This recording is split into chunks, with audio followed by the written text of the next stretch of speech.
Alors pourquoi, à mon sens, pour moi, s'intéresser aux ex-voto aujourd'hui, il y aurait d'une part quelque chose qui m'intrigue beaucoup depuis longtemps, qui est le rapport qu'il y aurait entre, du point de vue de l'histoire de la peinture précisément, entre ce qu'on appelle la peinture d'ex-voto, toujours considérée comme une peinture subalterne, comme une peinture dite populaire, comme une peinture voisinant l'art brut, comme une peinture qui ne relève pas du grand art pictural,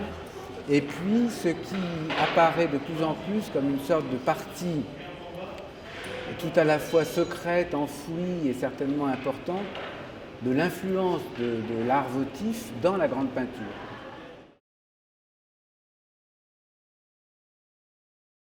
Oui, parce qu'en effet, là, il y a quelque chose qui est d'une certaine manière qui a été tout à la fois assez souterrain et certainement très profond, qui est le rapport entre le fait de se vouer soi-même, et ça c'est quelque chose qui m'a beaucoup occupé, entre autres en travaillant avec Alain Bourreau pendant plusieurs années sur le vœu religieux, sur tout ce ce qui organisait la manière dont des hommes ou des femmes se vouaient, eux ou elles-mêmes, à Dieu, d'une part, et d'autre part, tout ce qui est en jeu dans le fait de vouer des objets à représenter en quelque sorte, comme des sortes de délégués vers Dieu, comme dans le geste votif.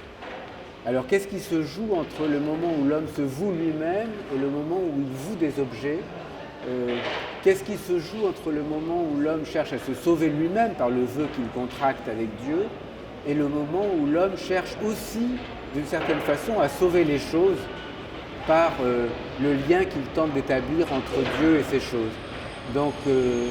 comment, en quelque sorte, est-ce que l'homme cherche à se sauver lui-même, mais aussi toujours à sauver quelque chose du monde,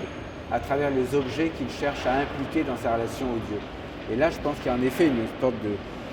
de continuité profonde là, dans la préoccupation de ce qu'il en est des dieux dans leur rapport avec les hommes, et ce qu'il en est des hommes dans leur rapport avec ces choses, avec leurs choses et avec Dieu.